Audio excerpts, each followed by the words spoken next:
فاتحہ۔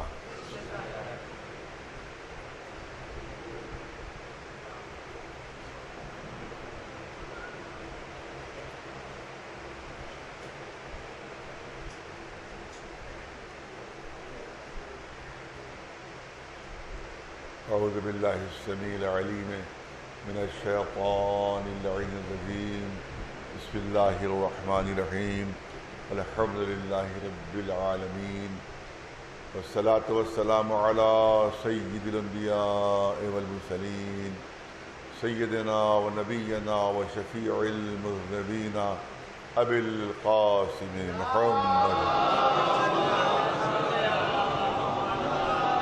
وأهل بيته الطيبين الطاهرين المعصومين، أما بعد، فقد قال الله سبحانه تبارك وتعالى في كتابه المبين وهو أصدق القائلين: إنما يريد الله ليذهب عنكم الرجس أهل البيت ويطهركم تطهيرا۔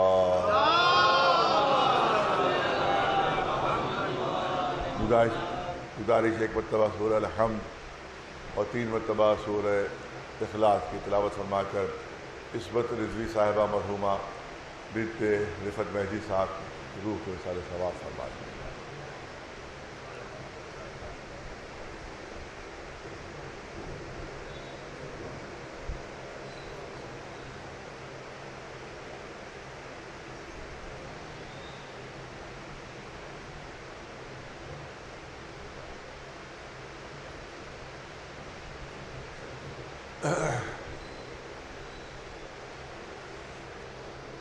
جیسا کہ میرا انداز ہے کہ ایسی مجلسیں جن میں جو ماں باپ کے سارے ثواب کے لیے ہوں، تو جو ماں باپ کی عظمت و شرف و مرتبہ ہے، چند جملے بطور تذکر، بطور یاد دہانی عرض کرتا ہوں۔ اس کا یہ مطلب ہرگز نہیں ہوتا ہے کہ خدا نخواستہ کوئی کوتاہی ہو رہی ہے، بلکہ صرف اور صرف ثواباً عرض کیا جاتا ہے کہ جو ماں باپ کا شرف اور جو ماں باپ کی عظمت ہے، کہ اگر ماں باپ ناراض ہیں اور اگر ماں باپ خدا نخواستہ کسی اولاد سے ناراض ہو جائیں تو اب حدیث سے اور ارشاد ائمہ کہ اس کے تمام اعمال ضبط ہو جاتے ہیں اور پھر اس کو کسی بھی عبادت کا اور کسی بھی نیک عمل کا کوئی ثواب اس کو نہیں ملتا ہے اگر ماں باپ اس کے ناراض ہیں۔ زیادہ تفصیل عرض نہیں کرنا ہے، تو ہلکا سا اشارہ ہے۔ 3 چیزیں ایسی ہیں اسلام میں اور شریعت میں کہ جس میں کوئی تفریق اور کوئی امتیاز نہیں رکھا گیا، یعنی اس میں نہ کافر کا فرق ہے، نہ مسلمان کا فرق ہے، نہ مومن کا فرق ہے، نہ منافق کا فرق ہے، نہ شیعہ کا فرق ہے، نہ کسی غیر شیعہ کا فرق ہے۔ 3 چیزیں اسلام میں ایسی ہیں اس میں اللہ نے کوئی فرق اور امتیاز نہیں رکھا، شریعت میں نہیں۔ پہلی چیز ہے کسی سے اگر آپ نے وعدہ کر لیا ہے تو اس وعدے کو پورا کرنا ہوگا، حتی الامکان اس وعدے کو پورا کرنا ہوگا۔ اب یہ وعدہ کسی مسلمان سے کیا ہے تب بھی پورا کرنا واجب ہے، کسی ہندو سے وعدہ کر لیا تو وہ بھی پورا کرنا واجب ہے، کسی اور غیر مسلم سے وعدہ کر لیا تو وہ بھی پورا کرنا واجب ہے۔ اس میں یہ شرط نہیں ہے کہ مسلمان سے وعدہ کیا تو اس کو پورا کرو، اور کسی غیر مسلم سے وعدہ کر لیا تو اب اس کے پورا کرنے کی ضرورت نہیں ہے۔ یہ تو اللہ کو بھی نہیں مانتا، یہ تو غیر مسلم ہے، ہم اس کے لیے وعدہ کیوں پورا کر دیں گے؟ نہیں، وعدہ اگر مسلمان سے کیا ہے تو اس کو بھی پورا کرنا ہوگا، اور غیر مسلم سے کیا ہے تو اس کو بھی وعدہ پورا کرنا ہوگا، اس وعدے کو بھی پورا کرنا ہوگا۔ دوسری چیز ہے امانت۔ اگر کسی کی امانت ہے ہمارے پاس تو اب چاہے وہ مسلمان کی امانت ہو تو اس میں بھی خیانت نہیں کر سکتے، اگر کسی غیر مسلم کی امانت ہو اس میں بھی خیانت نہیں، اگر کسی بت پرست کی امانت ہے تو اس میں بھی خیانت نہیں، اگر کسی بالکل دہریے اور کمیونسٹ کی امانت ہے تو اس میں بھی خیانت نہیں ہو سکتی۔ کوئی اس میں خیانت کی اجازت نہیں۔ یہ نہیں کہ مسلمان کا مال تو واپس کر دیا اور غیر مسلم کا مال ہڑپ کر گئے کہ بھئی یہ تو اللہ کا ماننے والا ہی نہیں ہے لہذا اس کا مال کھانا جائز ہے، اس کی امانت میں خیانت جائز ہے، لہذا نہیں، ایسا نہیں ہے۔ اگر امانت لی ہے کسی کی، ہمارے پاس کسی کی امانت ہے تو اس امانت کو اسی طرح سے جیسی امانت ہے واپس کرنا واجب اور لازم ہے، اس کی حفاظت بھی اسی طرح سے واجب و لازم ہے کہ جس طرح سے کسی مسلمان، کسی شیعہ اور کسی محب اہل بیت کی امانت کی حفاظت واجب ہے، اسی طرح سے اگر کسی ہم نے دشمن کی امانت بھی لے لی ہے تو اس کی حفاظت بھی واجب اور لازم ہے۔ رسول اللہ کے پاس جتنی بھی امانتیں تھیں وہ سب مشرکوں کی تھیں،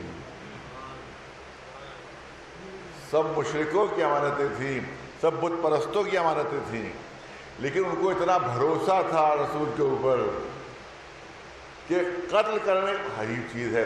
اگر ابھی پتہ چل جائے کہ صاحب فلاں بینک جو ہے وہ بند ہونے والا ہے، فلاں بینک جو ہے وہ دیوالیہ ہونے والا ہے، تو اگر کسی کے 5 روپے بھی ہوں گے اس بینک میں رکھے ہوئے تو فوراً وہ کوشش کرے گا کہ یہ 5 روپے مجھے واپس مل جائے، کیونکہ یہ 2-4 دن میں دیوالیہ ہو جائے گا بینک اور یہ بینک بند ہو جائے گا، تو اب وہاں لائن لگ جائے گی، جن کے پیسے ہیں وہ سب کے سب وہاں پر جمع ہو جائیں گے۔ لیکن عجیب بات تھی کہ قتل کرنے کے لیے جمع ہو گئے تھے مگر امانتیں واپس نہیں لی تھیں۔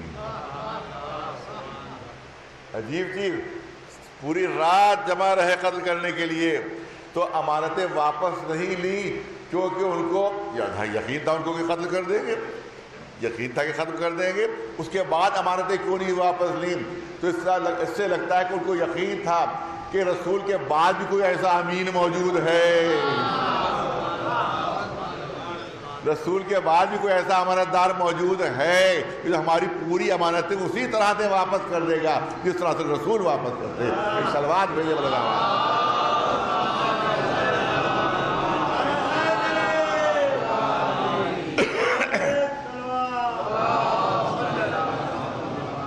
اور اب یہی بدلا تک جب یہ آئی گئی بات کہ امانت میں خیانت، ہم کافر کی امانت میں بھی خیانت نہیں کر سکتے، کسی مشرک کی امانت میں بھی خیانت نہیں کر سکتے، کسی بت پرست کی امانت میں بھی خیانت نہیں کر سکتے، تو اگر امام زمانہ کی امانت ہمارے پاس ہو،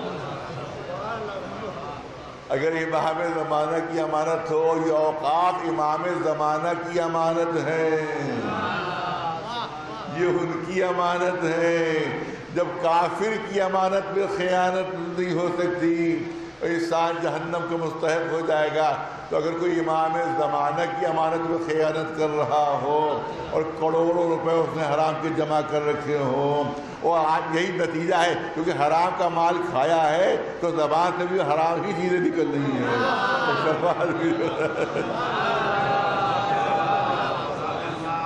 کبھی قرآن مجید کی توہین کر رہا ہے، تو کبھی اہل بیت علیہ السلام کی توہین کر رہا ہے، تو کبھی جناب ابراہیم کی توہین کر رہا ہے، اور کبھی قرآن مجید کو پھاڑ رہا ہے، اور ماشاءاللہ ہمارے سارے مولوی خاموش ہیں، خدا بندیارے ان کی خاموشی کو سلامت رکھے۔ ایک صلوات بھیجے بنا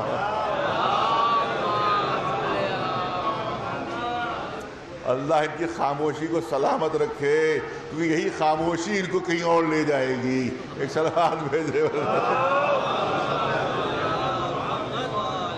تو امانت میں خیانت نہیں ہو سکتی، چاہے وہ کافر کی امانت کیوں نہ ہو، چاہے مشرک کی امانت کیوں نہ ہو۔ اور یہ 2 چیزیں بیان کر دی۔ تیسری چیز اسلام میں ہے ماں باپ کے سلسلے میں، کہ اگر اولاد مسلمان ہو جائے، مومن ہو جائے، اور ماں باپ اگر فرض کیجئے کہ مسلمان نہیں ہے یا غیر مومن ہے، تو اب وہ اولاد کو حق ہو جائے کہ وہ اپنے ماں باپ کی انسلٹ کر سکے، ان کی توہین کرے، ان کی تذلیل کرے، ان کے حقوق میں کوتاہی کرے، نہیں، اس کے بعد بھی اجازت نہیں ہے۔ اگر ماں باپ کافر بھی ہیں تب بھی اولاد، ان کے حقوق، اولاد کو ان کے حقوق کا ادا کرنا واجب ہے، ان کی خدمت کرنا واجب ہے۔ اسی لیے بس واقعہ جلدی سے عرض کر دوں، آپ کو سنا ہی ہوا ہوگا کہ ایک نوجوان خدمت میں پہنچتا، ہمارے چھٹے امام محمد جعفر صادق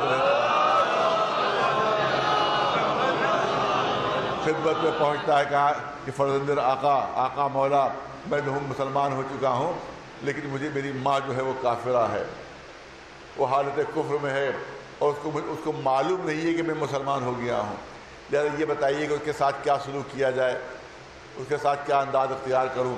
تو امام نے ارشاد فرمایا کہ اب تک جتنی خدمت کرتے تھے اس سے زیادہ خدمت کرو، امام فرما رہے اب تک جتنی خدمت کرتے تھے اس سے زیادہ خدمت کرو، اس سے زیادہ خدمت کرو۔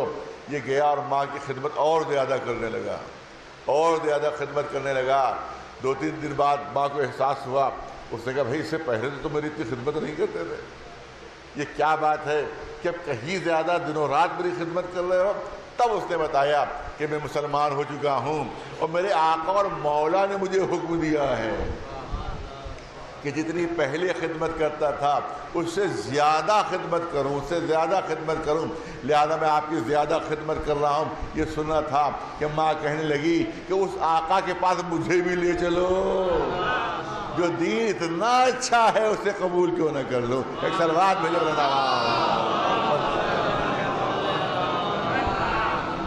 اسی لیے آپ دیکھیں، اب آ گیا تذکرات میں چاہتا ہوں 2-4 جملے بچوں جوانوں کے لیے عرض کر دیے جائے کہ آپ دیکھیں کہ قرآن میں تقریباً 5 یا 6 مقامات ایسے ہیں کہ جہاں پر اللہ نے اپنی عبادت کے ساتھ ماں باپ کا ذکر کیا۔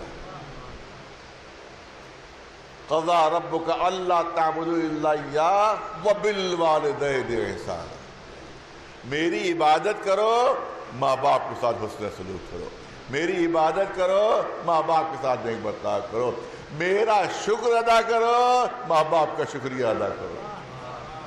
عجیب منزلت ہے ماں باپ کی، عجیب شرف ہے ماں باپ کا کہ قرآن میں اللہ اپنی عبادت سے متصل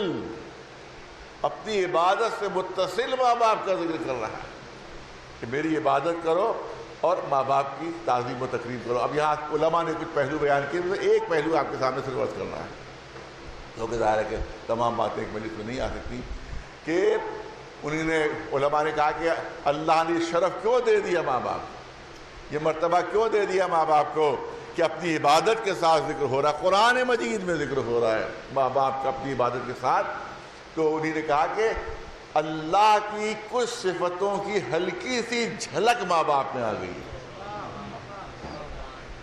اور توجہ چاہوں گا صاحبان علم و فہم تشریف فرما ہے کہ اللہ کی کچھ صفتوں کی ہلکی سی جھلک اور ہلکا سا عکس ماں باپ پہ آ گیا ہے، تو ماں باپ کا اتنا مرتبہ بڑھ گیا کہ اللہ اپنی عبادت کے ساتھ ساتھ ماں باپ کا ذکر کر رہا ہے۔ ہلکا سا عکس، ہلکی سی جھلک آ گئی ہے۔ پہلی بات تو یہ ہے کہ ماں باپ اللہ نے جو نعمتیں ہمیں دی ہیں اس کا کوئی صلہ اس کو طلب نہیں کرتا ہو، اس کا کوئی بدل نہیں طلب کرتا ہو، نہ وہ بدل طلب کرتا ہے، نہ ہم میں طاقت ہے کہ بدل دے سکیں، نہ ہمیں طاقت بدل دے سکیں۔ لہذا اس کی جتنی بھی نعمتیں ہوتی ہیں اس میں صلے کا کوئی تصور نہیں ہوتا کہ جواب میں بندہ کچھ دے دے گا، مخلوق کچھ دے دے گی۔ تو یہی ہلکا سا ماں باپ میں بھی آ گیا ہے کہ جب وہ اولاد کی خدمت کرتے ہیں تو اس نیت سے نہیں کہ اولاد ہمیں کچھ دے دے گی بدلے، بلکہ ماں جو راتوں کو جاگ جاگ کر خدمت کرتی ہے تو صرف محبت و شفقت کا تقاضا ہوتا ہے، اور باپ کی جو کمر اولاد کے لیے محنت کرتے کرتے دوہری ہو جاتی ہے تو صلے کا تصور نہیں ہوتا ہے، محبت کا تقاضا ہوتا ہے۔ ایک صلوات بھیجے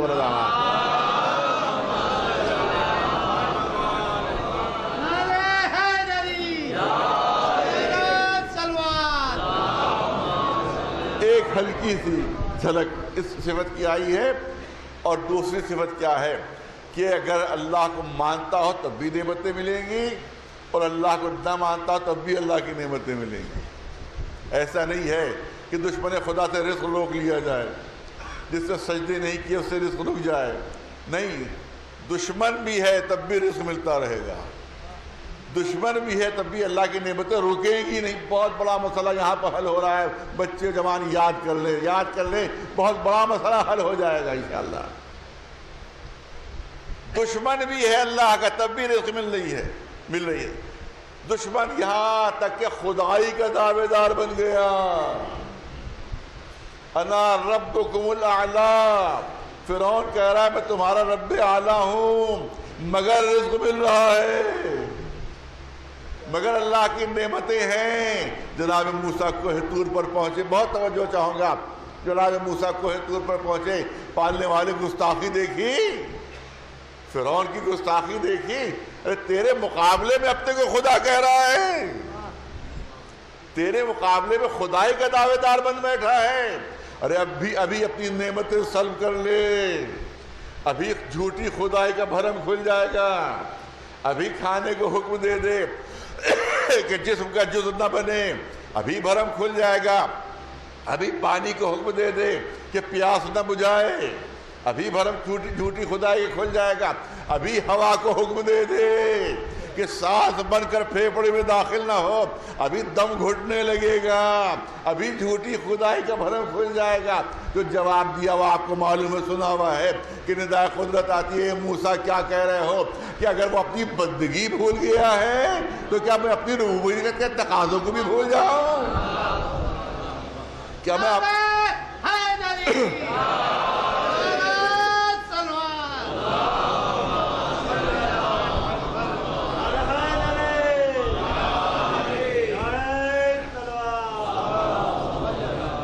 اگر وہ اپنی بندگی کے تقاضوں کو بھول گیا ہے تو کیا میں اپنے ربوبیت اور خدائی کے تقاضوں کو بھول جاؤں؟ اب یہیں سے ایک بہت بڑا مسئلہ حل ہو گیا۔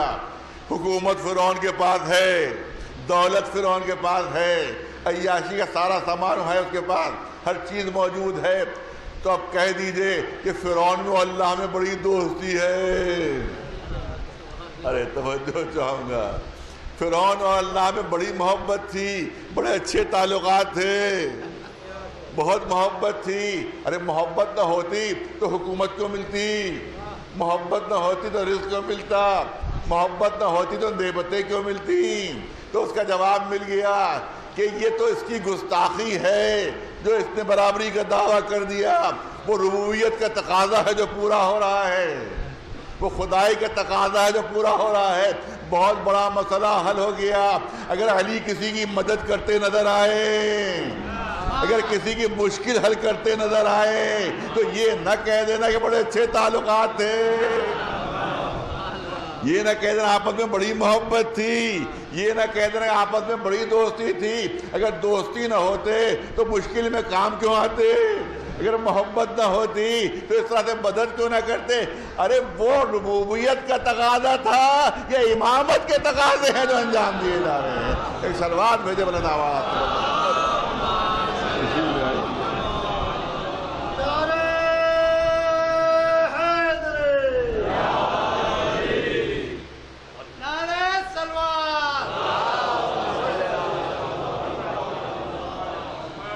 تو چاہے دشمن کیوں نہ ہو، یہی صفت ہلکا سا عکس ماں باپ میں بھی آ گیا ہے کہ چاہے اولاد گستاخ کیوں نہ ہو، چاہے نافرمان کیوں نہ ہو، چاہے اذیت و تکلیف کیوں نہ پہنچاتی ہو، مگر ماں باپ کی شفقت و محبت میں کمی نہیں آتی ہے۔ صلوات بھیجے بر محمد۔ بس یہیں پر ایک واقعہ جلدی سے عرض کر دوں آپ کے سامنے۔ آپ دیکھیں ہم پر یہ الزام لگایا جاتا، بار بار میں اس بات کو دہراتا ہوں تاکہ بچوں اور جوانوں کے ذہن میں حفظ ہو جائے، کہ یہ کہا جاتا ہے کہ صاحب اپنے اماموں کو اہل بیت کو انبیاء سے بڑھا دیتے ہیں، انبیاء سے بڑھا دیتے ہیں، زیادہ اسلام سے خارج ہیں، یہ مسلمان نہیں ہیں، کیونکہ انبیاء سے اہل بیت کو بڑھاتے ہیں، انبیاء سے اپنے اماموں کو بڑھا دیتے ہیں۔ تو میں اس پر یہاں پر برابر عرض کرتا رہتا ہوں کہ ہمیں نہ بڑھانے کا حق حاصل ہے نہ گھٹانے کا حق حاصل ہے، نہ بڑھانے کا حق حاصل ہے نہ گھٹانے کا حق حاصل ہے۔ ہمیں بس اتنا حق ہے کہ جو جیسا ہے اس کو ویسا مانے، بس اس سے زیادہ کا ہمیں حق نہیں ہے۔ نہ ہم کسی کو بڑھا سکتے ہیں نہ کسی کو گھٹا سکتے ہیں۔ جو بڑھا ہوا ہے اس کو بڑھاوا مانتے ہیں، جو گھٹا ہوا ہے اس کو گھٹاوا مانتے ہیں۔ ایک صلوات بھیجے بس۔ اس سے زیادہ کا ہمیں نہیں ہے، کہا گیا بڑھا دیتے۔ آئیے واقعہ جلدی سے بیان کر دوں، تفسیر کی گنجائش نہیں ہے۔ جناب ابراہیم کے سلسلے میں آپ کو معلوم ہے، تمام روایات میں قرآن مجید میں بھی موجود ہے کہ بغیر مہمان کے وہ کھانا نوش نہیں فرماتے تھے۔ ان کی عادت تھی، ان کی فطرت و سیرت تھی کہ بغیر مہمان کے کھانا نوش نہیں فرماتے تھے۔ ایک دن اتفاق سے کوئی مہمان نہیں آیا، اب ابراہیم خود مہمان کی تلاش میں چلے، راستے پر کھڑے ہو گئے کہ کوئی مسافر مل جائے، کوئی آنے جانے والا مل جائے، اس کو میں بطور مہمان گھر لیتے جاؤں۔ دیکھا کہ ایک مسافر چلا رہا ہے، وہ قریب آیا، کہا کہ بھائی تم بھوک تو لگی ہوگی تمہیں، بہت دور سے آ رہے ہو؟ کہا میں بڑا بھوکا ہوں میں۔ کہا کھانا کھانا چاہتے ہو؟ کہا بالکل۔ کہا چلو میرے ساتھ کھانا کھا لو میرے گھر پر۔ اب ذرا مفت کا کھانا کون چھوڑے گا؟ کہا ہاں چلو بالکل چلو، میں تمہارے ساتھ جا رہا ہوں، تمہارے ساتھ کھانا کھاتا ہوں۔ دسترخوان بچھا دیا گیا، کھانا لگا دیا گیا، اور جناب ابراہیم نے کہا بسم اللہ کھانا نوش فرمائیے۔ اس نے نوالا توڑا، منہ میں رکھنا چاہا نوالا، ابراہیم نے ہاتھ پکڑ لیا، جناب ابراہیم نے ہاتھ پکڑ لیا۔ اس مہمان نے کہا ارے خود ہی تو کھانا کھلانے لائے ہو اور خود ہی کھانا کھانے تو روک رہے ہو، کھانا کیوں نہیں کھانے دیتے؟ یہ ہاتھ کیوں پکڑ لیا؟ کہ ہاتھ اس لیے پکڑا کہ تم نوالا کھا تو رہے ہو مگر بسم اللہ نہیں کہی، اللہ کا نام نہیں لیا تم نے اللہ کا نام نہیں لیا۔ کیسے انسان ہو تم کہ تم اللہ کا نام نہیں لے رہے ہو، اس کے بغیر تم رزق کھانا چاہتے ہو؟ مہمان نے کہا کون اللہ؟ کون اللہ؟ میں تو کسی اللہ کو نہیں جانتا۔ ارے اللہ کو نہیں جانتے؟ تمہارا خالق، تمہارا مالک، تمہارا رازق، تمہارا رب؟ کہ نہیں میں تو کسی اللہ کو نہیں جانتا، کہ میرے دسترخوان میں بغیر اللہ کا نام لیے ہوئے کوئی کھانا نہیں کھا سکتا۔ وہ نے کہا کہ جب وہ مہمان کہتا جب میں جانتا ہی نہیں تو نام کیا لوں؟ اب ابراہیم کی طرف سے اصرار ہے کہ اللہ کا نام لو، ادھر وہ مہمان کہہ رہا ہے تو میں تو نام نہیں لوں گا جب جانتے ہی نہیں۔ وہ بھی ایسی ضد کا پکا تھا کہ بھوکا اڑ گیا مگر اللہ کا نام نہیں لیا، بھوکا چلا گیا۔ ابراہیم کے دسترخوان سے مہمان بھوکا چلا گیا۔ ندائے قدرت آتی ہے، اے ابراہیم کیا غضب کر دیا، تمہارے دسترخوان سے ایک بندے خدا بھوکا چلا گیا۔ جناب ابراہیم کہتے پالنے والے کیسے ممکن تھا کہ میرے دسترخوان پر وہ کھانا کھائے کہ جو اللہ کا تیرا نام نہ لے، لہذا مجھے گوارا نہیں ہوا، میں نے اسے کھانا کھانے نہیں دیا۔ آواز آتی ہے تم ایک مرتبہ کھانا نہیں کھلا سکے، یہ جب سے پیدا ہوا ہے میری نعمتیں کھا رہا ہے۔ ایک صلوات بھیجے ورنہ آواز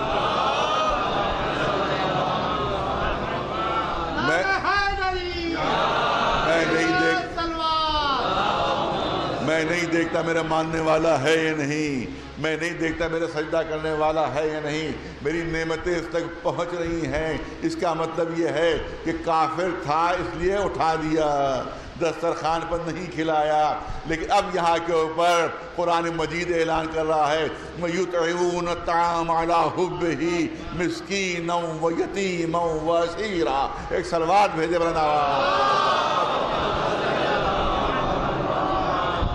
یہ اہل بیت وہ ہیں کہ جو مسکین کو بھی کھانا کھلا رہے ہیں، یتیم کو بھی کھانا کھلا رہے ہیں، اسیر کو بھی کھانا کھلا رہے ہیں۔ واقعہ آپ کی نگاہوں کے سامنے ہے، تفصیل نہیں عرض کرنا ہے۔ شہزادوں کی ہر کسی طبیعت ناساز ہوئی، روزے رکھے نظر کے کہ شہزادوں کو صحت ہوگی تو ہم 3 روزے رکھیں گے۔ شہزادوں کو صحت ہوتی ہے، روزے شروع ہوتے ہیں۔ شمون یہودی کی عادت آ جاتا ہے، شہزادی اس کو پیستی ہیں، 5 روٹیاں تیار ہوتی ہیں، افطار کا وقت آتا ہے، دسترخوان بچھتا ہے، سب لوگ کھانے کے لیے افطار کے لیے بیٹھتے ہیں۔ ابھی روٹیوں کی طرف ہاتھ بڑھایا تھا کہ دروازے پر آواز آتی ہے کہ میں مسکین ہوں، میں مسکین ہوں، بھوکا ہوں۔ 5 روٹیاں اٹھ کے چلی گئیں، 5 روٹیاں دے دی اس کو۔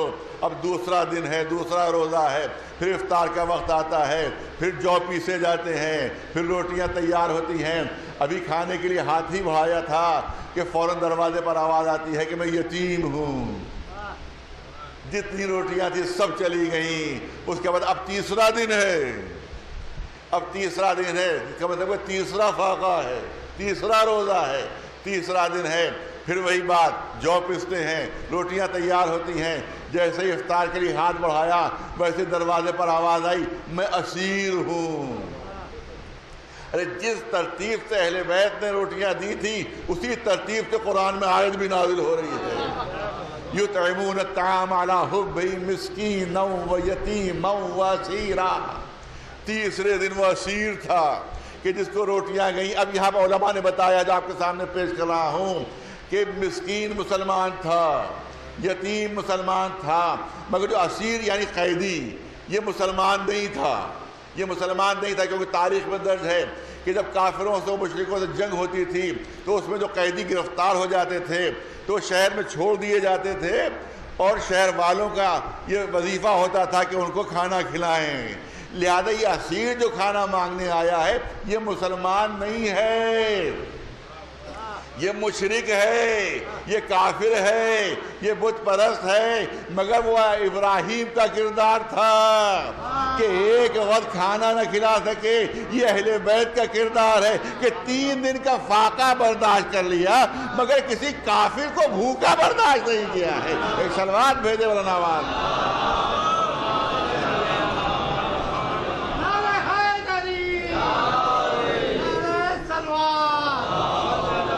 یہیں سے ایک اور مسئلہ قرآن حل کر دیتا ہے۔ آواز آتی ہے کہ وَجَزَاهُمْ رَبُّهُمْ جَنَّةً وَحَرِيرًا، ارے اہل بیت جو روٹیاں دی ہم نے اس کے بدلے میں ان کو پوری جنت دے دی۔ نہیں، بہت توجہ چاہوں گا خاص طور سے بچوں جوانوں کی کہ جو اس میں پہلو نکل رہا ہے۔ قرآن اعلان کر رہا ہے کہ ہم نے اس کے بدلے میں اہل بیت کو جنت دے دی۔ اب جنت کے مالک اہل بیت ہیں، جنت کے مالک اہل بیت ہیں، دے دی ہم نے جنت ان کو، ان روٹیوں کی جزا میں جنت دے دی۔ میں پوچھنا چاہتا ہوں مسلمانوں سے، مجھے اتنا بتا دیں کہ بہت جرأت کے جملے ہیں مگر کیا کیا جائے، جرأت کے جملے مگر کیا کیا جائے۔ میں پوچھنا چاہتا ہوں کہ ان روٹیوں میں رسول کی روٹی شامل تھی؟ مجھے جواب دیا جائے، آپ سے سوال نہیں ہے، جو دوسرے مسلک کے مسلمان ہیں ان سے سوال ہے کہ مجھے یہ بتائیں کہ ان روٹیوں میں رسول اللہ کی روٹی شامل تھی؟ نہیں شامل تھی، نہیں شامل تھی۔ نہ رسول نے روزہ رکھا تھا، نہیں روٹیوں میں شامل تھے، وہ ان کی روٹی نہیں تھی جو فقیر کو دی گئی تھی، بلکہ اہل بیت کی روٹیاں گئی تھیں۔ اس کا مطلب ہے کہ اہل بیت کی روٹیوں کے بدلے میں جنت ملی، رسول کی روٹی شامل نہیں تھی۔ اب مثال پیش کر دوں جلدی سے تاکہ بات واضح ہو جائے۔ اب تو ملیح آباد وغیرہ کبھی کبھی جانا ہوتا ہے، معلوم ملیح آباد کے سمے میں گزر رہا تھا، دیکھا کہ ایک باغ میں بڑے اچھے آم لگے ہوئے، بہترین آم لگے ہوئے ہیں، اور اس کے بعد میں نے سوچا کہ بھائی ذرا کچھ بھوک بھی لگ رہی ہے، آم بھی بڑے اچھے نظر آ رہے ہیں، تو میں وہاں باغ کے اندر پہنچ گیا اور ایک درخت سے آم جو ہے میں توڑنے لگا۔ فوراً وہاں کا جو محافظ تھا وہ ڈنڈا لے کے آ گیا، ارے یہ کیا کر رہے ہیں آپ نے مالک سے اجازت بھی لی کہ نہیں لی؟ میں یہاں کا محافظ ہوں، مالک کی اجازت ہے کہ نہیں ہے؟ میں نے پوچھا کون مالک ہے؟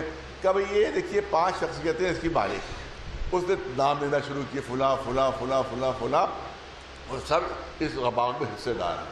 میں نے دیکھا کہ اس نے 5 نام لیے، اس میں 4 جو نام تھے ان سے میری دشمنی تھی، مخالفت تھی، اور ایک نام جو لیا اس نے وہ میرا قریبی دوست تھا، اس سے آنا جانا بھی تھا، ملنا بھی تھا، اور اس سے بڑی دوستی تھی۔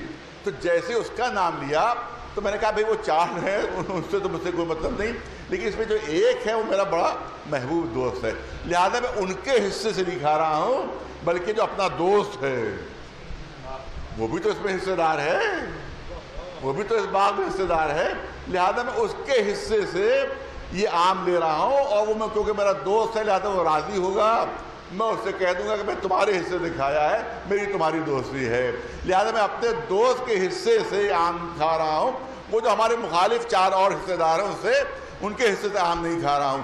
تو اگر رسول کی روٹی بھی شامل ہوتی تو جنت میں کوئی بھی مسلمان گھس جاتا اور کہتا کہ اہل بیت سے تو ہمارے کوئی تعلقات نہیں ہیں، مگر رسول سے بڑی دوستی ہے ہماری، رسول سے بڑی دوستی۔ ہم جو جنت میں آئے ہیں تو رسول کے حصے میں آئے ہیں، لہذا اللہ نے فیصلہ کر دیا کہ جنت اہل بیت کی ملکیت ہے، ان سے دوستی ہو تو اندر جا سکتے ہیں۔ ایک صلوات بھیجے ورنہ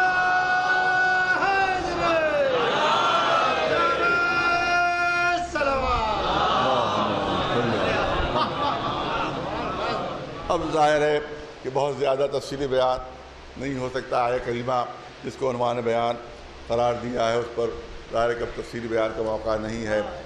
انما یرید اللہ لیذھب عنکم الرجس اہل البیت ویطہرکم تطہیرا۔ عصمت اہل بیت پر بہترین دلیل یہی آیہ تطہیر ہے، کہ جو اعلان کر رہی ہے کہ ہر رجس سے بری ہے، ہر عیب سے بری ہیں، کوئی نجاست نہیں، نہ کوئی کفر، نہ کوئی شرک، نہ کوئی گناہ، نہ کوئی عیب، نہ کوئی نقص، یعنی معصوم ہیں اور درجہ عصمت پر فائز نہیں کرتے۔ سب معصوم ہیں اور سب درجہ عصمت پر فائز ہیں، لیکن اس میں ایک شخصیت ایسی ہے کہ جس کا مرتبہ کچھ الگ ہی نظر آ رہا ہے، جس کا انداز کچھ الگ ہی نظر آ رہا ہے۔ وہ کون ہے؟ وہ ہے شہزادی کونین فاطمہ زہرا سلام اللہ۔ تمام جتنے بھی ہمارے ائمہ ہیں ان کا مرتبہ جتنے بھی نبی ہے رسول اللہ کو چھوڑ کر عصمت میں ان سے بلند مرتبہ ہے، لیکن شہزادی کونین کا مرتبہ کچھ عجیب نظر آ رہا ہے۔ یہاں پر خود امام ارشاد فرما رہے ہیں کہ پوری کائنات کے لیے ہم حجت ہیں اور ہمارے لیے ہماری جد فاطمہ زہرا حجت ہے۔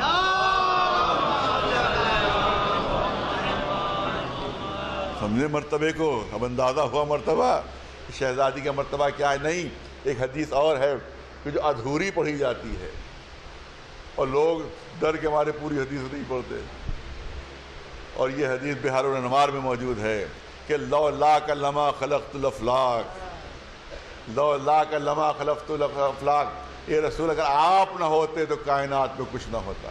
یہیں تک پڑھ کر ذاکر خاموش ہو جاتے ہیں، یہیں تک پڑھ کر علماء خاموش ہو جاتے ہیں، لیکن بحار الانوار میں مکمل حدیث موجود ہے، اس میں اس سے آگے بھی جملے ہیں، اس سے آگے بھی ہے حدیث، اور یہ حدیث نہیں ہے، حدیث قدسی ہے، یہ اللہ کا کلام ہے، یہ اللہ کا کلام ہے، رسول اللہ کا کلام نہیں ہے، کلام الہی ہے کہ اس کو حدیث قدسی کہا جاتا ہے۔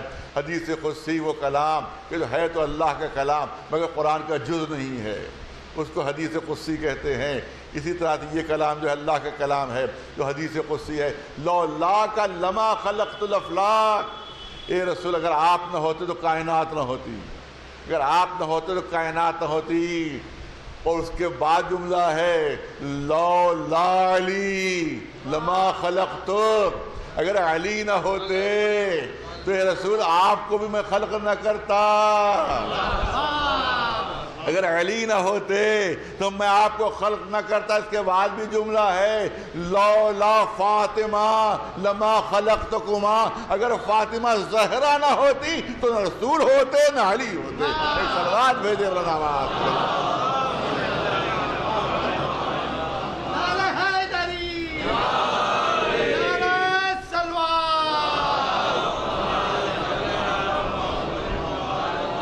یہ منزلت ہے شہزادی کی۔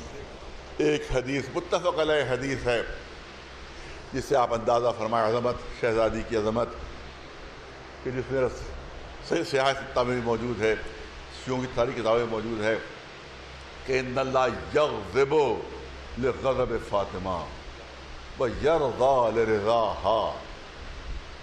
نہیں پہنچ سکتی عقلیں، بلندی تک نہیں پہنچ سکتے ہم جو رسول ارشاد فرما رہے ہیں کہ ان اللہ یغضب لغضب فاطمہ ویرضی لرضاہا۔ جب فاطمہ زہرا ناراض ہوتی ہے تو اللہ ناراض ہوتا ہے، جب فاطمہ زہرا راضی ہوتی ہے تو اللہ راضی ہوتا ہے۔ دیکھیے بندگی کی معراج جو بیان کی گئی ہے وہ یہ ہے کہ جہاں اللہ راضی ہو وہاں بندہ راضی ہو، جہاں اللہ ناراض، بات واضح ہو رہی ہے بچوں کے لیے کہ بندگی کی معراج یہ ہے کہ جہاں اللہ راضی وہاں بندہ راضی ہو، جہاں اللہ ناراض وہاں بندہ ناراض ہو، یہ ہے بندگی کی معراج۔ مگر رسول یہ نہیں فرما رہے ہیں کہ جہاں اللہ راضی وہاں فاطمہ زہرا راضی، یہ نہیں فرما رہے ہیں کہ جہاں اللہ ناراض وہاں فاطمہ ناراض، بلکہ معاملہ الٹا ہے، معاملہ برعکس ہے۔ رسول فرما رہے ہیں جہاں فاطمہ راضی وہاں اللہ راضی ہے، جہاں فاطمہ ناراض ہیں وہاں اللہ ناراض ہے. اب جس کو دل چاہے رضی اللہ کہو، جس کو دل چاہے کہو، مگر کہنے سے پہلے دیکھ لو فاطمہ زہرا اس سے راضی ہے یا نہیں ہے. ایک صلوات بھیجے بندہ، ایک صلوات بلند آواز سے بر محمد و آل محمد. اب آ گیا تذکرہ، تو ایک دو جملے یہاں پر پھر کر دوں کہ یہ رضی اللہ کیا چیز ہے. علماء بھی تشریف فرمائے یہاں پر. عربی زبان کی خصوصیت یہ ہے کہ دعا جو ہوتی ہے وہ پاسٹ ٹینس میں ہوتی ہے. ہم جب جاتے ہیں تو کہیں گے اللہ آپ کو صحت دے دے، اور عربی میں ہوتا ہے کہ اللہ نے آپ کو صحت دے دی، چاہے وہ مریض بھی ہو تب بھی کہیں گے یہی. تو پاسٹ ٹینس میں ہوتی دعا ہوتی. تو یہ رضی اللہ جو ہے یہ دعا ہے. نہیں کسی بھی عالم سے پوچھ لیجئے، کسی بھی مسلک کے عالم سے پوچھئے کہ رضی اللہ تعالیٰ عنہ جو ہے یہ دعا ہے. یہ نہیں کہ اللہ راضی ہو گیا، بلکہ اس کے معنی یہ ہے کہ اللہ راضی ہو جائے. اللہ راضی ہو جائے تو جو چیز نہیں ہوتی ہے اس کے لیے دعا مانگی جاتی ہے. کوئی صاحب بیمار ہے تو اب ہم کہیں گے ان سے کہ اللہ آپ کو شفا دے دے، اور اگر وہ اطمینان سے سڑک پر ٹہل رہے ہیں تو ہم کہیں اللہ آپ کو شفا دے دے. ان کہ پاگل ہو گئے کیا؟ ارے بھئی اب میں بیمار تھوڑی ہوں، میں صحت مند ہوں، یہ چاہتے ہو ہمیشہ مریض رہوں. لہذا یہاں پر تو شکر کا موقع ہوتا ہے کہ شکر ہے کہ اللہ نے آپ کو شفا دے دی، شکر ہے کہ اللہ نے آپ کو شفا دے دی. 1400 سال سے مسلمان دعا مانگ رہے ہیں کہ اللہ اس سے راضی ہو جائے، اللہ اس سے راضی ہو جائے. اس کا مطلب مسلمانوں کو یقین ہے کہ اللہ بھی اس سے راضی نہیں ہے.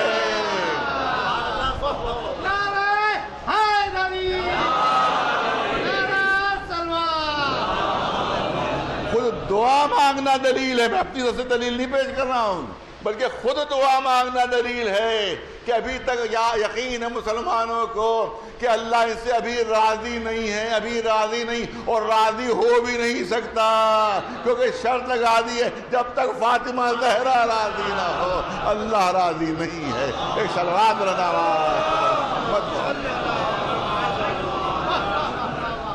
ایک صلوات بلند آواز سے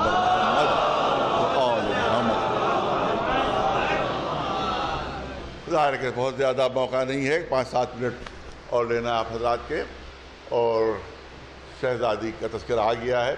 شہزادی کی عظمت، اگرچہ آج شہادت کی تاریخ ہے امام محمد باقر علیہ السلام. دل تو یہی چاہتا تھا کہ امام کا بھی کچھ تذکرہ ہو جائے، لیکن میں تو سمجھتا ہوں کہ موقع شاید نہیں رہے گا. لیکن بہرحال 2 جملے آ گیا ذکر، تو 2 جملے میں ضرور عرض کر دوں کہ جتنے علوم مسلمانوں تک پہنچے ہیں، بلکہ پوری دنیا تک جتنے علوم پہنچے ہیں، وہ در اہل بیت کا صدقہ ہے. در اہل بیت ہی سے پہنچے. دینی علوم بھی انہی سے ملے اور دنیاوی علوم بھی انہی سے ملے ہیں. سب اہل بیت کے شاگرد ہیں. میں کتنی مرتبہ پڑھ چکا ہوں، آپ سنتے بھی رہتے ہیں کہ دوسرے مسلکوں کے جتنے امام ہیں وہ سب کے سب ہمارے اماموں کے شاگرد ہیں. سب کے سب. دیکھیے ایک ہے اصول دین اور ایک ہے کسی شام غریبہ کی مجلس میں انہوں نے کبھی پڑھا تھا، یہ آج سے 10-12 سال پہلے. تو میں اس کو چاہتا ہوں اس کو آپ دوبارہ پیش کیا جائے یہاں کے اوپر کہ اصول دین ہے اور فروع دین ہے. اصول دین یعنی عقائد، فروع دین یعنی عمل. تو اصول دین میں 3 اسکول آف تھاٹس ہیں، 3 سیکٹس ہیں. ایک ہے معتزلی، ایک ہے اشاعرہ، اور ایک ہے امامیہ. معتزلی معتزلہ فرقہ جو اب موجود نہیں ہے، کسی زمانے موجود تھا، اب صرف 2 ہی موجود ہیں، اشاعرہ اور امامیہ. یہ عقائد کی اصول کی بات ہو رہی ہے. فروع میں تو زیادہ ہیں، 5 فرقے ہیں جس میں فرقہ جعفری بھی ہے. تو لیکن اصول میں صرف 2 ہیں، اشعری اور امامیہ. امامیہ کی لفظی سے معلوم ہے کہ اماموں سے متعلق ہے، لہذا اس کی کہنے کی ضرورت نہیں ہے. معتزلی فرقہ جو تھا وہ واصل ابن عطا نام کا ایک شخص تھا، اس نے اس کو ایجاد کیا. واصل ابن عطا. واصل ابن عطا شاگرد تھا جناب ہاشم کا. جناب ہاشم شاگرد تھے اپنے باپ محمد حنفیہ کے، محمد حنفیہ شاگرد تھے اپنے والد علی ابن ابی طالب۔ لہذا معتزلہ فرقے کی بھی پورا سلسلہ مولا علی سے مل جاتا ہے۔ اب رہا اشعری، جو آج سارے مسلمان اشعری فرقے پر تعلق رکھتے ہیں اور عقائد میں، وہ اشعری ہیں سب مسلمان۔ یہ حسن بن اشعری نام کے شخصیت تھے، وہ ان کے ذریعے سے یہ عقائد پھیلے۔ وہ شاگرد تھے ابو اعلیٰ جبائی کے، وہ شاگرد تھے ابو اعلیٰ جبائی کے۔ ابو اعلیٰ جبائی شاگرد تھے واصل ابن عطا کے، واصل ابن عطا شاگرد تھے ہاشم کے، ہاشم شاگرد تھے محمد حنفیہ کے، محمد حنفیہ شاگرد تھے علی ابن ابی طالب۔ لہذا اشعری فرقہ جو ہے، جو اشعری ماننے والے ہیں، وہ بھی سلسلہ جا کر مولا علی سے مل جاتا۔ اب فروع میں مالکی ہیں، حنبلی ہیں، شافعی ہیں اور جعفری ہیں، جن کو جو شیعہ اثنا عشریہ کہا جاتا ہے۔ ایک سلوات بھیجے برنامات۔ محمد حنفیہ، ابو حنیفہ ہیں، حنبلی ہیں، امام احمد بن حنبل، امام مالک اور امام شافعی۔ اب امام کو کہ سارے مسلمان کہتے ہیں، لہٰذا لفظ امام میں لگا رہا ہوں۔ یہ اپنے اس میں جو فرقے میں امام تھے، ہماری یہ تو وہی 12 ہی امام ہیں، اس کے علاوہ کوئی امام نہیں ہے۔ ایک سلوات بھیجے پر محمد۔ تو یہ اب سنیے کہ ابو حنیفہ براہ راست شاگرد تھے چھٹے امام جعفر صادق علیہ السلام۔ اس کے بعد آتے ہیں امام احمد بن حنبل، یہ شاگرد تھے امام محمد کے، امام محمد شاگرد تھے ابو حنیفہ کے، ابو حنیفہ شاگرد تھے چھٹے امام کے۔ اس کے بعد آتے ہیں شافعی شاگرد تھے امام احمد بن حنبل کے، حنبل شاگرد تھے محمد کے، محمد شاگرد تھے ابو حنیفہ کے، ابو حنیفہ شاگرد تھے چھٹے امام محمد جعفر صادق علیہ السلام۔ تو یا تو براہ راست شاگرد ہیں یا واسطوں سے شاگرد ہیں۔ اب رہ گئے امام مالک، اور ان کے لیے جلدی سے سن لیے کیا کیا جائے، اس کے لیے بہت وقت چاہیے ہے۔ امام مالک شاگرد تھے ربیعہ کے، ربیعہ شاگرد تھے اکرمہ کے، اکرمہ شاگرد تھے ابن عباس کے، اور ابن عباس شاگرد تھے مولا کائنات علی ابن ابی طالب علیہ السلام کے۔ ایک سلوات بھیجے محمد، ایک سلوات بلند آواز پر محمد۔ تو آپ کے جتنے بھی امام ہیں یہ براہ راست شاگرد ہیں یا شاگردوں کے شاگرد ہیں؟ صلوات بلند آواز۔ یہ ہے چھٹے، یہاں 5ویں امام محمد باقر علیہ السلام۔ صلوات بھیجیے گا محمد۔ اب میں چاہتا ہوں کہ شہزادی کا 1-2 منٹ ذکر کر کے اور اپنی بات کو مکمل، آیت تطہیر کا تذکرہ ہے، لہذا آخری جملے سلسلے کے ہیں کہ آپ دیکھیں کہ کسی مجلس میں پڑھ چکا ہوں، ان کی حاضر کرنا چاہتا ہوں کہ جتنی بھی الہی کتابیں ہیں، چاہے وہ توریت ہو، چاہے زبور ہو، چاہے وہ انجیل ہو، چاہے وہ صحیفہ ابراہیمی ہو، چاہے وہ صحیفہ شیس ہو، چاہے صحیفہ نوح ہو، چاہے صحیفہ جناب سلیمان ہو، ان میں آپ کو کہیں نہیں ملے گا کہ کوئی سورہ کہیں نازل ہوا اور کوئی سورہ کہیں، کوئی آیت کہیں، کوئی آیت کہیں۔ صرف قرآن مجید کی خصوصیت یہ ہے کہ فلاں سورہ فلاں مقام پر نازل ہوا، فلاں سورہ فلاں مقام پر، فلاں آیت فلاں مقام پر، فلاں آیت فلاں مقام پر، اور اس کے لیے شان نزول میں پوری کتابیں موجود ہیں۔ جب علماء سے پوچھا گیا، بس 2 منٹ لینا ہے، جب علماء سے پوچھا گیا کہ آخر یہ فرق جو ہے، تو علماء نے بتایا کہ اس پہ یہ فرق اس طرح سے پیدا ہوا کہ جب بھی کسی نبی کو اللہ کو کوئی کتاب دینا ہوئی تو اللہ نے اس نبی کو بلایا ہے، آؤ اور کتاب لے جاؤ، آؤ اور کتاب لے جاؤ۔ اے موسیٰ اگر تم کو توریت لینا ہے تو خود کوہ طور پر آ جاؤ۔ جناب موسیٰ کوہ طور پر تشریف لے گئے، پوری کتاب ان کو توریت وہاں دے دی گئی۔ لیکن اب توریت میں نہیں ملے گا آپ کو کوئی سورہ کسی مقام پر، کوئی سورہ کسی مقام پر، کوئی آیت کہیں، کوئی آیت کہیں، کیونکہ ایک مقام پر نبی کو بلا کر اس کو کتاب دے دی گئی۔ جب انجیل کے نزول کا وقت آیا تو اللہ کی آواز آتی ہے کہ عیسیٰ اگر انجیل چاہیے ہے تو خود کوہ اکلیل پر آ جاؤ۔ آج بھی مصر میں موجود ہے کہ جناب عیسیٰ وہاں تشریف لے گئے اور پوری انجیل ان کو وہاں دے دی گئی۔ اسی طرح زبور بھی ایک مقام پر جناب داؤد کو بلا کر دے دی گئی۔ لیکن جب قرآن کے نزول کا وقت آیا توجہ رہے. جب قرآن کے نزول کا وقت آیا تو رضا قدرت آتی ہے کہ قرآن اس سے پہلے جن کو ہم نے کتابیں دیں وہ صرف نبی تھے، وہ صرف نبی تھے، لہذا ہم نے ان کو زحمت دی کہ آؤ اور کتاب لے جاؤ. ایک قرآن تمہیں جس کے پاس جانا ہے وہ صرف نبی نہیں بلکہ میرا محبوب بھی ہے، اور چاہنے والا کبھی محبوب کو زحمت نہیں دیتا.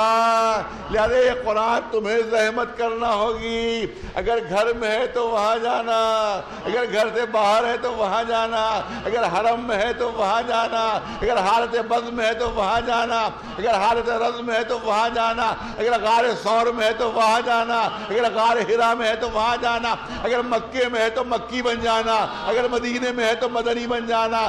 میں اپنے محبوب کو زحمت نہیں دوں گا. ایک قرآن تمہیں زحمت اٹھانا ہوگی تو کلیہ یہ بنا، سسٹم یہ بنا کہ قرآن کو زحمت کرنا ہوگی، رسول کو زحمت کرنا نہیں ہوگی. لیکن صرف ایک مقام ایسا آتا ہے جہاں یہ کلیہ ٹوٹ رہا ہے، یہاں سسٹم ٹوٹ رہا ہے. اے میرے محبوب، ابھی تک تو ہم نے آپ کو زحمت نہیں دی، قرآن کی آیتوں کو زحمت اٹھانا پڑی، مگر میرے محبوب اگر آپ کو آیت تطہیر لینا ہے تو خود فاطمہ کے گھر جانا ہوگا، چادر تطہیر اوڑھ کر لیٹنا ہوگا، تب آیت تطہیر نازل ہوگی. ایک سلوات بلند آواز.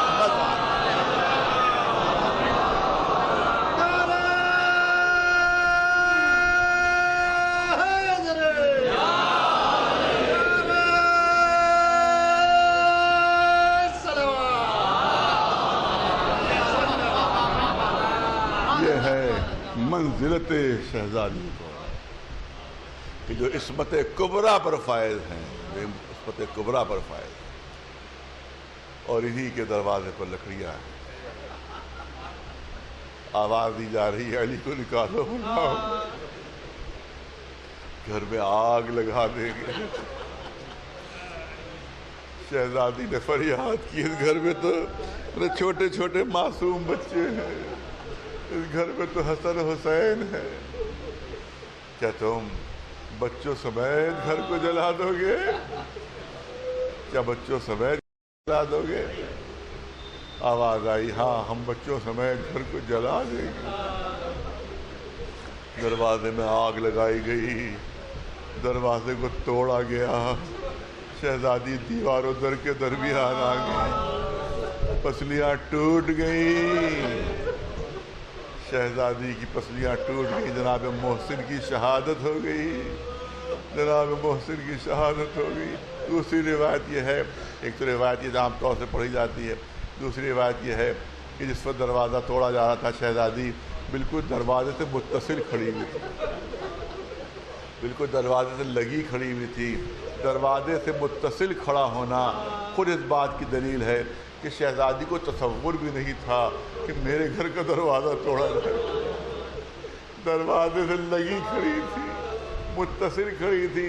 جب دروازوں کو دھکا دیا گیا ہے، دروازہ توڑا گیا ہے، تو دروازے میں ایک لمبی سی میخ تھی جو پسلیوں کے آر پار ہو گئی تھی، جس کی وجہ سے پسلیاں بھی شکستہ ہو گئی تھی. جناب محسن کی شہادت ہو گئی تھی. نہیں عزاداروں، پوری طرح سے مصائب شہزادی کے پڑھے نہیں جاتے ہیں، اور نہ پڑھے جا سکتے ہیں، نہ پڑھے جا سکتے ہیں. بس ہلکا سا اشارہ دینا چاہتا ہوں کہ ایک روایت میں یہ ہے کہ جب دروازہ توڑا گیا تو شہزادی دروازے کے نیچے آ گئی. دروازہ شہزادی کے اوپر تھا، شہزادی دروازے کے نیچے تھی، اور جب ملون اندر گھسے ہیں تو اسی دروازے پر پیر رکھتے ہوئے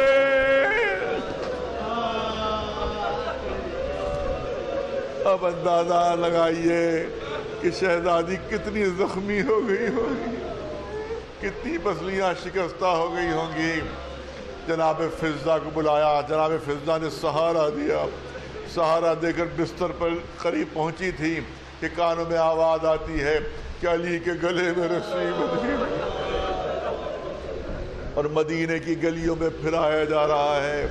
اسی وقت فرمایا، اے فضہ وہ صندوق لے آئیے کہ جس میں میرے بابا کے تبرکات ہے. صندوق لایا جاتا ہے، صندوق کا ڈھکنا کھولا گیا، سامنے رسول کا ماما، سامنے رسول کی ابا۔ روایت کہتی ہے کہ شہزادی نے رسول کی اپنے بابا کی ابا اپنے دوش پر ڈالی، بابا کا ماما اپنے سر پر رکھا اور دونوں ہاتھ آسمان کی طرف بلند کیے تاکہ امت کے لیے بد دعا کرے۔ روایت کہتی ہے کہ مدینے میں زلزلہ آ گیا، مسجد نبوی کی دیواریں بلند ہونے لگی۔ یہاں ایک مومنہ کے سارے ثواب کی مجلس ہے، ایک شہزادی کے کنیز کے سارے ثواب کی مجلس ہے، جو ان کے شوہر کی جب تابوت اٹھتا تھا تو یہی انتظام کرتی تھی۔ یقیناً شہزادی ان سے راضی ہے، مجھے یقین ہے کہ شہزادی ان کی خدمتوں سے راضی ہے جو یہ خدمت کرتی تھی 21 رمضان کے سلسلے میں۔ تو شہزادی یا واقعاً ان کی خدمت میں یہ مومنہ پہنچی ہوگی، تو ہو سکتا ہے شہزادی نے شکریہ ادا کیا ہو کہ تم نے بڑی خدمت کی ہے 21 رمضان کے سلسلے میں۔ تو یہ بڑی مومنہ شہزادی کی چاہنے والی، میں سمجھتا ہوں اس کے سارے ثواب کے لیے بہترین طریقہ یہ ہے کہ چند جملے مصاحب شہزادی کے بیان کر دیے جائے۔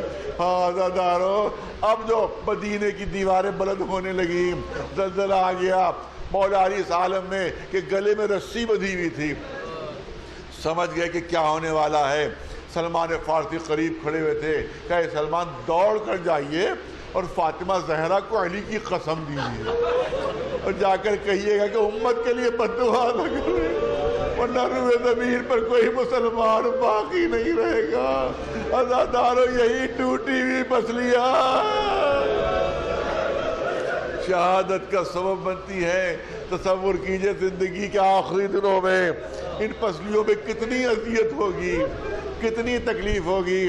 جس دن دنیا سے رخصت ہوئی ہے اس شب کے لیے روایت ہے کہ شہزادی بیٹھ کر نماز پڑھ رہی تھی، شہزادی بیٹھ کر نماز پڑھ رہی تھی۔ اہل بیت و اہل حرم میں اگر کوئی بیٹھ کر نماز پڑھنے لگتا تھا تو ایک قیامت ہو جاتی تھی۔ آپ کو یاد آ گیا ہوگا کہ جب قید خانہ شام میں ہمارے چوتھے امام نے دیکھا کہ پھوپھی بیٹھ کر نماز پڑھ رہی ہے تو ہمارا چوتھا امام تڑپ گیا، اے پھوپھی اماں اتنی مصیبتیں آئیں مگر ہم نے نہیں دیکھا آپ نے کبھی بیٹھ کر نماز پڑھی۔ اس وقت آپ بیٹھ کر نماز کیوں پڑھ رہی ہیں؟ جواب آپ کو معلوم ہے۔ اے بیٹا زین العابدین، بچوں کے لیے اتنا مختصر کھانا آتا ہے کہ میں جب سے آئی ہوں اپنا کھانا بچوں کو کھلا رہی ہوں۔ اب نقاہت کا عالم یہ ہے کہ مجھ سے کھڑے ہو کر نماز نہیں پڑھی جا رہی ہے۔ یہاں جب مولا علی نے دیکھا کہ شہزادی فاطمہ زہرا بیٹھ کر نماز پڑھ رہی ہیں تو علی تڑپ گئے، بنت رسول کیا بات ہے، آپ بیٹھ کر نماز پڑھ رہی ہیں۔ شہزادی نے جواب دیا، اے علی، پسلیوں کی اذیت اتنی بڑھ چکی ہے، تکلیف اتنی بڑھ چکی ہے کہ میں کھڑے ہو کر نماز نہیں پڑھ پا رہی ہوں۔ عزادار شب میں بیٹھ کر نماز پڑھی اور صبح کو مولا نے دیکھا کہ وہی فاطمہ زہرا چکی پیس رہی ہیں، وہی فاطمہ زہرا غذا تیار کر رہی ہیں۔ علی نے بے چین ہو کر کہا، بنت رسول، ارے اتنی اذیت میں آپ یہ زحمت کیوں کر رہی ہیں؟ فرمایا، اے علی، عالم تکلیف میں ہلکی سے میری آنکھ لگی تو میں نے دیکھا میرے بابا آئے ہیں، رسول اللہ تشریف لائے ہیں اور فرما رہے ہیں کہ فاطمہ میں تمہیں لینے آیا ہوں، تمہاری مصیبتوں کے دن ختم ہو گئے۔ اے علی، میں سمجھ گئی کہ آج میری زندگی کا آخری دن ہے، آج کے بعد میں زندہ نہیں رہوں گی، تو میں نے سوچا کہ میں دنیا سے رخصت ہو جاؤں گی، تجہیز و تکفین کا سامان ہو رہا ہوگا، لوگ گریہ و زاری میں مصروف ہوں گے، کہیں میرے بچے بھوکے نہ رہ جائیں۔ اے شہزادی، آپ کو گوارا نہیں کہ تھوڑی دیر آپ کے بچے بھوکے رہے۔ آ کر کربلا کا منظر دیکھیے، آپ ہی کی اولادیں 3 دن کی بھوک اور پیاس سے تڑپ رہی ہے، یہاں تک کہ نماز ظہر کا وقت آ جاتا ہے، مولا مسجد تشریف لے جاتے ہیں، شہزادی خود بچوں کو نانا کے روضے پر بھیج دیتی ہیں، اور اس کے بعد اسماء بنت عمیر گھر میں داخل ہوئی۔ یہ اسماء، بڑا اچھا ہوا آپ آ گئیں، میں اپنے حجرے میں جا رہی ہوں، جب تک میری عبادت کی آواز آتی رہے سمجھتی رہیے گا میں زندہ ہوں، اب جب یہ آواز ذرا بند ہو جائے تو سمجھ لیجیے فاطمہ دنیا میں نہیں، اور اگر میرے بچے میرے مرنے کے بعد آئے تو پہلے کھانا کھلا دیجیے گا، پھر میرے مرنے کی اطلاع دیجیے گا۔ اسما روایت کرتی ہیں تھوڑی دیر شہزادی کی عبادت کی آواز آتی رہی، یہ کہا کہ عبادت کی آواز آنا بند ہوئی، 3 مرتبہ دروازے قریب جا کر اسما نے آواز دی، اے شہزادی فاطمہ زہرا، اے شہزادی جواب دیجئے۔ 3 مرتبہ پکارا، جواب نہیں آیا۔ اسما نے سر سے چادر پھینکی، زبان پر بے ساختہ آیا، انا للہ وَإِنَّا إِلَيْهِ رَاجِعُونَ۔ فاطمہ زہرا دنیا سے رخصت ہوئی۔ یہی وقت بچے گھر کے اندر آئے۔ شہزادوں نے پوچھا، اے اسما ہماری ماں کدھر ہے؟ شہزادوں کھانا نوش کر لو تو بتاتی ہیں۔ کہا اے اسما آپ تو بہت دن سے گھر آ رہی ہیں، کیا آپ نے کبھی دیکھا کہ ہم نے بغیر ماں کے کھانا کھایا؟ اس وقت ہم کیسے کھا رہے؟ اب جب بچوں نے کھانے سے انکار کر دیا تو اسما مجبور ہو گئی، اے شہزادو تمہاری ماں دنیا میں نہیں رہی ہے۔ فاطمہ زہرا دنیا سے رخصت ہو گئی ہے۔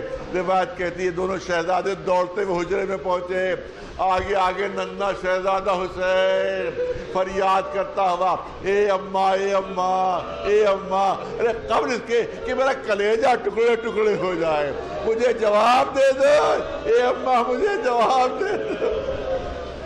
جواب نہیں آیا۔ ماں کے چہرے کے قریب پہنچے، روایت کہتی ہے اپنی چھوٹی چھوٹی ہتھیلیوں میں ماں کا چہرہ لے لیا۔ جب چھوٹے چھوٹے ہاتھوں میں ماں کا چہرہ لے چکے تو آسمان کا رخ کیا اور عجیب حسرت ناک لہجے میں فرمایا، پالنے والے تو دیکھ رہا ہے میں غریب ہو گیا، میں بے سہارا ہو گیا۔ یہ جملے ادا ہونا تھے، فاطمہ زہرا کے ہاتھ مدد ہوئے، حسین کو اپنے کلیجے سے لگا لیا۔ اسما آگے بڑھی، اے شہزادو جاؤ اپنے بابا کو تو اطلاع کر دو، اپنے بابا کو تو مسجد میں اطلاع کر دو۔ دونوں شہزادے صحن مسجد میں پہنچے، اپنے چھوٹے چھوٹے امامے صحن مسجد میں پھینکے اور بے ساختہ پکار اٹھے، ارے یا بتا ماتت امنا، اے بابا ہماری ماں مر گئی۔ روایت میں ہے کہ علی بے ہوش ہو گئے، چورا کر گرے، بے ہوشی طاری ہو گئی۔ پانی چھڑکا گیا، سہارا دیا گیا، فاتح خیبر ہیں، فاتح بدر حنین ہیں، لیکن راستہ چلا نہیں جا رہا تھا عزادارو۔ تھوڑی دور بڑھتے تو زمین پر بیٹھ جاتے تھے، پھر بڑھتے تو زمین پر بیٹھ جاتے تھے۔ عزادارو بس آخری جملے سن لیجئے۔ شہزادی نے وصیت کی تھی کہ علی آپ ہی غسل دیجیے گا، آپ ہی کفن پہنائیے گا، اور دیکھیں رات کے اندھیرے میں غسل دیجیے گا، رات کے اندھیرے میں کفن پہنائیے گا، اور رات کے اندھیرے میں میرا جنازہ اٹھے۔ یہ شہزادی یہ بات تو سمجھ میں آ گئی کہ رات کے اندھیرے میں جنازہ اٹھے، تاکہ آپ یہ نہیں چاہتی تھی کسی نامحرم کی نگاہ آپ کے تابوت پر بھی پڑے۔ لیکن یہ شوہر کو کیوں وصیت ہے کہ رات کے اندھیرے میں غسل دیجیے گا، رات کے اندھیرے میں کفن پہنائیے گا؟ یہ شوہر کو وصیت کیوں ہے؟ تو شہزادی شاید جواب دیں، تجھے نہیں معلوم کہ ابھی تک علی کو خبر نہیں ہے کہ میری پسلیاں کتنی ٹوٹی ہیں۔ غسل کے دیتے وقت اگر نظر پڑ گئی تو علی کو بڑی اذیت ہوگی، علی کو بڑی تکلیف ہوگی۔ میں نہیں چاہتی مرنے کے بعد بھی علی کو اذیت و تکلیف ہو۔ بس عزادارو آخری جملے ہیں۔ اب روایت کہتی ہے کہ غسل دیا، کفن پہنایا، آواز دی، اے بچوں اور ماں کو آخری بار دیکھ لو۔ آپ کو معلوم ہے کہ شہزادی کی پسلیاں بھی شکستہ ہو گئی تھی اور ہاتھ بھی شکستہ ہوا تھا۔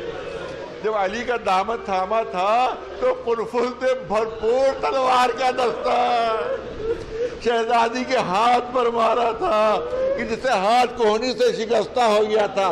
پتہ نہ آخری جملے سنی ہیں۔ سب بچوں کو قریب بلایا، جناب زینب بھی قریب پہنچی، دیکھا ماں کفن میں لپٹی ہوئی لیٹی ہوئی ہیں، اپنا معصوم چہرہ اٹھا کر باپ سے سوال کیا، بابا میرا ایک سوال ہے اس کا جواب دے دیجئے۔ کہ ننھی زینب کیا سوال کرنا چاہتی ہو؟ کہ بابا میں نے کئی میتیں دیکھی کہ جن کو جب کفن دیا جاتا ہے تو پیر بھی ان کے پھیلا دیے جاتے ہیں اور ہاتھوں کو بھی پھیلا دیا جاتا ہے۔ اے بابا آپ نے میری ماں کا ایک ہاتھ تو پھیلایا لیکن دوسرا ہاتھ نہیں پھیلایا، اس کی وجہ کیا ہے؟ علی نے تڑپ کر کہا، اے میری ننھی بچی تمہاری ماں کا ہاتھ اس طرح سے ٹوٹ گیا ہے، اس طرح سے شکستہ ہو گیا ہے کہ وہ سیدھا نہیں ہو پا رہا ہے۔